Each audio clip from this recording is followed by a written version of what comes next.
How's it going, everyone? College Lefty, and in this video I have for you guys the 98 overall Signature Series Keith Hernandez debut at first base. I'm also going to be pitching with 99 Kenley Jansen in this gameplay at some point.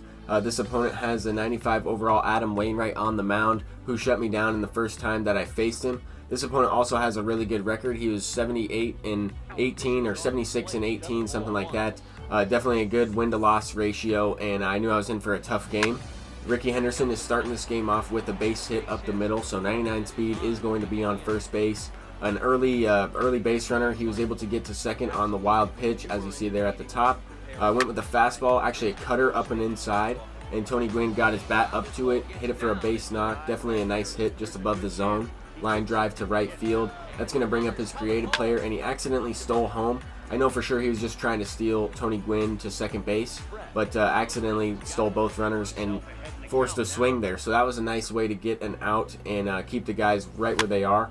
The next batter is going to be Frank Thomas, and he's going to flare one into right field. He got kind of messed up on the base pass a little bit. I wasn't sure if he was going to try and tag up from first to second there, but anyway, I was able to keep him off the board so far. A 2-0 count to Rogers Hornsby, and he's going to bloop one into center field. I had the outfield playing a little deeper on that one facing Rogers Hornsby. I should have probably moved them to normal depth. I think Ichiro might have been able to make that play.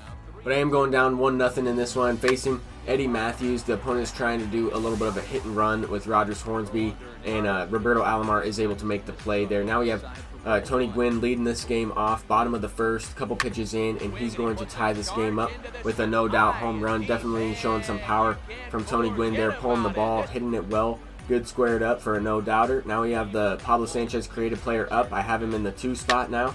I kind of mixed up my batting order a little bit from the previous gameplay. I was leading off Pablo Sanchez. This time he's in the 2 spot, ripping an extra base hit for a double. That's going to be a nice base runner following up the home run. Now we have Keith Hernandez up in his debut at bat. Curveball over the middle of the plate, and he lines one to center field. Ichiro is able to track that one down. And that's the thing about having 70 power with high vision. If you square the ball up like that, you can also line out. But I was able to move the runner over with Roberto Alomar, and George Brett is coming up in the clutch with a base hit just out of the shortstop's reach. That's going to score home Pablo Sanchez, making it a 2-1 game. Now this opponent did get a base runner on in Jose Reyes to start this next inning, and Ichiro is going to do a hit and run, send a line drive up the middle. I thought for a second I might be able to catch that one and double him up, but just out of the reach, Pablo Sanchez. He's not 7 feet over there, but the opponent is going to be able to score a run. I would have been able to get a double play ball from Adam Wainwright right there, but he was also stealing with Ichiro. The opponent was being aggressive, but he was also being smart. I mean, he was stealing with guys that have a good chance to make it in to second, doing a hit and run with his pitcher, which is definitely an aggressive move, but it worked out for him. It is a 2-2 game. I was able to get this fly ball to center field. Now we're facing Tony Gwynn. I missed location there, threw it right over the middle, and luckily he hit a hard line drive right back up the middle, right to Ichiro for the out. Now we have Verlander up at the plate. Had a pretty good at-bat with Verlander. Saw about 7 or 8 pitches with him, fouled off a couple balls, and then ripped a base hit to right field. I thought he was going to get thrown out with 8 speed at first base, but he does beat it out. I was unable to score the run, but it did turn the batting order over and give Tony Gwynn a chance to hit a 2-run homer, which he already had a home run earlier in the game. I was unable to do that, but in the next inning, I was mixing up the 12-6 curveball a little bit with Verlander. I was trying to work with the fastball off of that pitch as well. This opponent, I could tell, was a little bit early on some of the harder velocity pitches. He seemed to be all over the fastball, cutter, and the hard slider from Verlander. Didn't really leave me too many options. And at this point in the game, I thought I would be going to my bullpen pretty soon. We are in the 4th inning.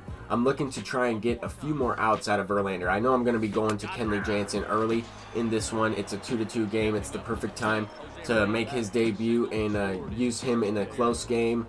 Try and get him the victory if possible. But Jose Reyes is going to send that one into the outfield. And that was definitely a well-hit ball. Just didn't have the power from Jose Reyes to send that one deep. He has hit a few no-doubters for me, and I'm always nervous to face him because he just hits the ball hard, and if he gets on base, he's definitely a threat. Same thing with Ichiro there. Luckily, I was able to throw the 12-6 curveball outside, hits it to Pablo Sanchez. And then to follow up the next inning, George Brett is going to hit his first home run on the channel. That is going to be a huge home run as well. It gives us a 1-0 lead on a curveball out over the outer half of the plate. and I hit it dead center. So you don't really see too many home runs hit to dead center in this game, but at Chippett Field with the shorter porch in center field, you do see a few more home runs. But this opponent was definitely hitting the ball well. He was lining out quite a bit and definitely could have had some more base runners in this game. I had a tough time finding the gaps out there in the outfield. With Ricky Henderson, though, he was definitely hitting the ball well. There he goes the other way, kind of an inside-out swing on a pitch middle in. Hits it down the line for a double. Definitely a good swing. It might have been a little bit late, but he got the barrel of the bat to it and went the other way with it. I got to tip my cap. That's a good hit from Ricky Henderson. And his creative player pops that 12-6 curveball up to Johnny Bench. That was a big out. Now we have Keith Hernandez up once again, who already has 2 lineouts. Pretty much the same hit back-to-back times. Now he pops up the fastball to center field on the outer half of the plate. Not a bad pitch to swing at, but also not the best at bat there with Keith. But we are going to be making Kenley Jansen's debut right here in the top of the 6th inning. I was able to go at least 1 extra inning with Verlander. I got to the 5th inning with him, so he will be in line for the dub. But Kenley Jansen is looking to get this game all the way to at least the 7th, maybe the 8th. I don't really know how many innings I'll be able to throw with him because his stamina isn't the highest. It's like 27 or 28, but that should be good enough for at least 1 solid inning depending on how many pitches I threw. To the first batter, Frank Thomas, I was a little bit wild. I threw some pitches out of the zone, and there on that 3-2 pitch, I think that was actually a cutter outside for ball 4. He would have been on first base anyway, but he is able to pull it for a base hit just over the third baseman's head. Anyway, Rogers Hornsby is up. I'm going with the changeup. I want to mix in some of the off-speed pitches facing Rogers Hornsby. This opponent definitely had a quicker bat. He was a little bit late on that sinker, but the sinker from Kenley Jansen really gets on you quickly. And I thought I could set up the changeup there, and that's exactly what I went to. Got him with the strikeout. Facing Eddie Matthews now, and I'm trying to throw the sinker low and the changeup low. Those 2 pitches kind of work off of each other, and they look pretty similar out of the hand, except the sinker gets on you much quicker at like 97, 98. The changeup is thrown from like 86 to 89, so still a good speed differential there. And then the slider, that pitch that I just struck him out on, was 84 miles an hour, and that's definitely his slowest pitch. So kind of an unorthodox pitching repertoire, I guess you could say, from Kenley Jansen. I don't really know how often he threw a changeup in his career, but his slider has always been his go-to pitch, acts like a changeup. But there with the sinker, I'm just trying to back him off with the sinker, the backdoor 2-seam like sinker inside to Jose Reyes. I missed that one there, 97, but definitely some good life. I noticed that this opponent was sitting on the cutter inside, so I was trying to freeze him up with this sinker, and I was able to go to it 3 times, and I got him there. He probably meant to swing at that. I got a check swing animation, and probably had good timing on it as well. It's just unfortunate that sometimes happens. It's happened to me in some situations. But then to follow up the next inning, a curveball over the middle of the plate from Adam Wainwright. I squared that one up, hit it out for a home run. And now you have George Brett up. That was definitely a good pitch to swing at, 2-0. But after hitting the home run with Roberto Alomar, I'm trying to make him make some pitches. I'm looking for something over the middle of the plate, something that's up in the zone like this. I'm driving this ball out to right field. I thought that ball was hit much harder and had a chance to be a home run for the result that I had, but just didn't get the exit velocity or the result that I was looking for in that situation. But it is a 4-2 game. We do have 7 hits apiece, and the opponent definitely is putting together some good at-bats. He's starting to be more patient. I went to Bruce Sutter in this situation because Kenley Jansen was in the yellow for stamina, and I noticed that this opponent was early on the fastball, so I figured I could get him with the splitter. A few splitters from Bruce Sutter here. I went with the slider on that pitch, and he squared it up well. It was caught too much of the plate. I tried to throw it on the inside corner, and if you miss left when you're trying to throw an inside slider to a lefty with the right-handed pitcher, same type of thing with the splitter there. I threw it over the middle of the plate. Same thing with the slider. I threw it over the middle. He squared it up. That splitter, he sat on it and hit it out for a home run. It's just anytime you hang a pitch over the middle of the plate when you're trying to throw it inside off the plate, it's never going to be a good result. There I got that one with the splitter right where I was trying to throw it. Got him with the strikeout. And on the top of the 8th, I brought in Trevor Hoffman. I couldn't get anything going for anything in insurance runs in the 7th inning, but Frank Thomas is on first base. Started this inning off with a walk, I believe. It might have been a base hit. I'm not quite sure, but Rogers Hornsby is hitting into a fielder's choice there. Eddie Matthews up at the plate now. Sat on that changeup and pulled it down the right field line. Tony Gwynn in diamond fielding. Luckily, he tracks that one down. Got a bit of a speed burst at the end of that route. But Pablo Sanchez is going to start this next inning off with a bang. He's going to send that one into the outfield. I thought it might have had a chance to be caught by Ricky Henderson out there. He seems to track down everything.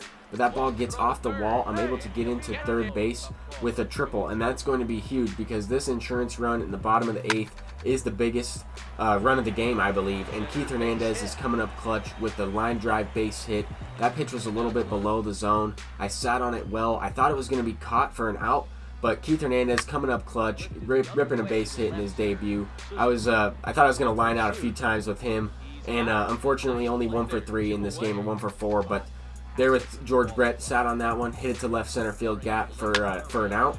Now we just have to get these last 3 outs of this game. Trevor Hoffman still in the game. I figured I would warm up Dennis Eckersley just in case. He is in the yellow stamina here with 2 outs facing the pinch hitter Chipper Jones.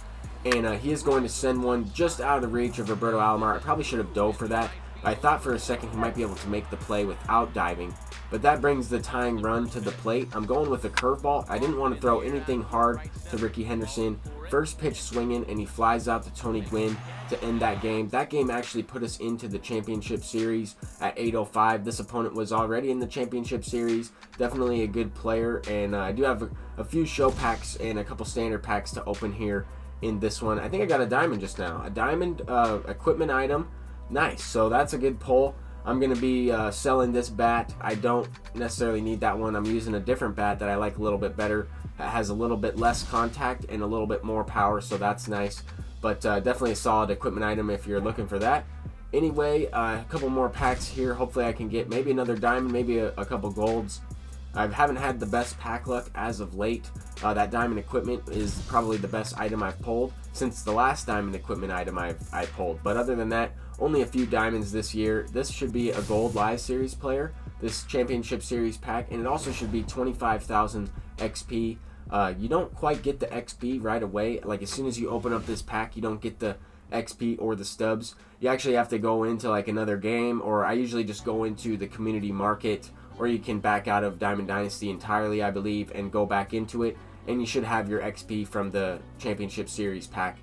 This gold pack I received from the XP reward path, I believe at gold level 85. I just did not recognize that I passed that up, and I didn't know that this was in my inventory until I made it to Championship Series and saw it there. But that's going to do it for this one. I'm just going to go into the community market, get that XP and the stubs, as you can see right there.